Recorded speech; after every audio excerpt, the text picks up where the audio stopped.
السلام علیکم۔ اللہ کے نام سے آغاز کرتے ہیں جو سب پر مہربان اور نہایت رحم کرنے والا ہے۔ اگر آپ ہمارے اس دینی کاوش کو سراہتے ہیں تو براہ کرم ہمارے چینل کو سبسکرائب کریں اور بیل آئیکن کو دبانا نہ بھولیں تاکہ آپ کو علم کا یہ سفر جاری ملتا رہے۔ ناظرین، اس دنیا میں اللہ کے بڑے بڑے نیک بندے گزرے ہیں جنہوں نے اپنی زندگیاں اللہ کی خوشنودی اور اس کی رضا میں راضی رہ کر گزار دی۔ ایسا ہی ایک سچا واقعہ ہے جو آج سے کئی سال پہلے پیش آیا۔ وہ تاریخ کی کتابوں میں ملتا ہے۔ ایک بزرگ گزرے ہیں، ابو الحسن سراج رحمۃ اللہ علیہ۔ وہ بیان کرتے ہیں کہ میں ایک مرتبہ حج کو گیا۔ میں طواف کر رہا تھا کہ میری نظر ایک ایسی حسین عورت پر پڑی جس کے چہرے کا حسن چاند کی طرح چمک رہا تھا۔ میں نے کہا واللہ، میں نے ایسی حسین عورت آج تک نہیں دیکھی۔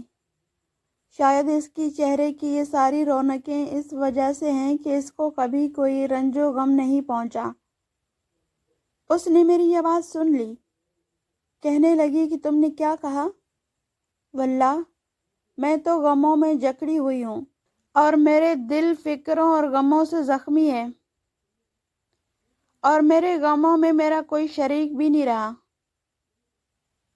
میں نے پوچھا کیا ہوا؟ کہنے لگی میرے خاوند نے قربانی کی ایک بکری ذبح کی۔ میرے دو چھوٹے چھوٹے بچے کھیل رہے تھے اور ایک دودھ پیتا بچہ میرے گود میں تھا۔ میں گوشت پکانے کے لیے اٹھی تو ان دونوں لڑکوں میں سے ایک نے دوسرے سے کہا کہ میں تجھے بتاؤں کہ ابا نے بکری کیسے ذبح کی؟ اس نے کہا بتا۔ تو اس نے چھوٹے بھائی کو لٹا کر بکری کی طرح ذبح کر دیا۔ یہ دیکھ کر وہ ڈر گیا اور ڈر کے مارے بھاگ کر پہاڑ کے اوپر چڑھ گیا۔ وہاں ایک بھیڑیے نے اس کو کھا لیا۔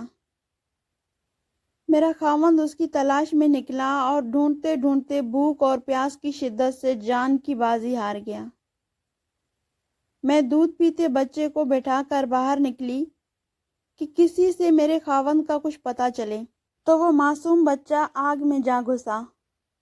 پکتی پکتی ہنڈیاں اس پر گری جس سے اس کی بدن کا گوشت ہڈیوں سے الگ ہو گیا۔ میری ایک بڑی بیٹی تھی جو اپنے خاوند کے ساتھ گھر میں تھی۔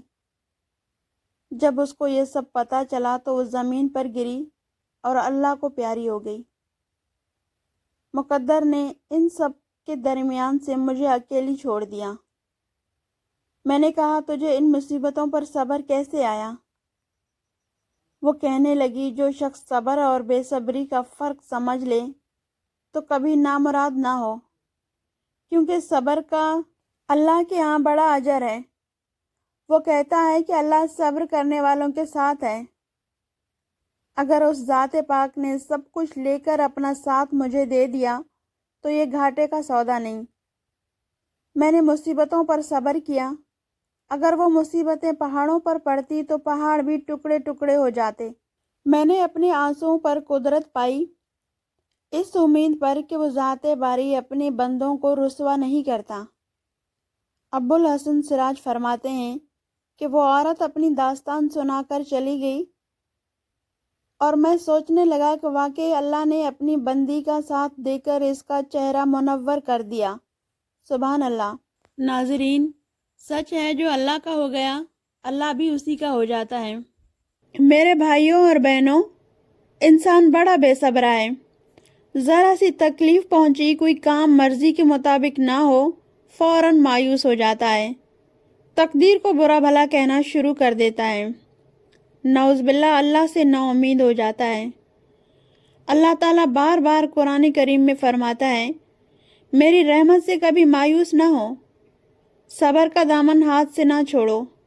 وہ پروردگار تو 70 ماؤں سے زیادہ اپنے بندوں سے پیار کرتا ہے، ہم ہی اسی کی نافرمانیاں کرتے ہیں۔ آئیے سب مل کر دعا کرتے ہیں کہ اللہ پاک ہمارے دلوں میں اپنی محبت پیدا فرمائے اور اپنی نعمتوں سے کبھی محروم نہ کرے، آمین۔ ناظرین، امید ہے یہ واقعہ آپ کو ضرور پسند آیا ہوگا اور اس سے ملنے والا سبق آپ کو ضرور اچھا لگا ہوگا۔ اللہ کے فضل سے ہماری یہ ملاقات یہاں پہ ختم ہوتی ہے۔ اگر آپ کو یہ ویڈیو پسند آئی ہے تو اسے اپنے دوستوں کے ساتھ شیئر کریں۔ ملتے ہیں ایک نئے ویڈیو کے ساتھ، تب تک کے لیے اللہ حافظ۔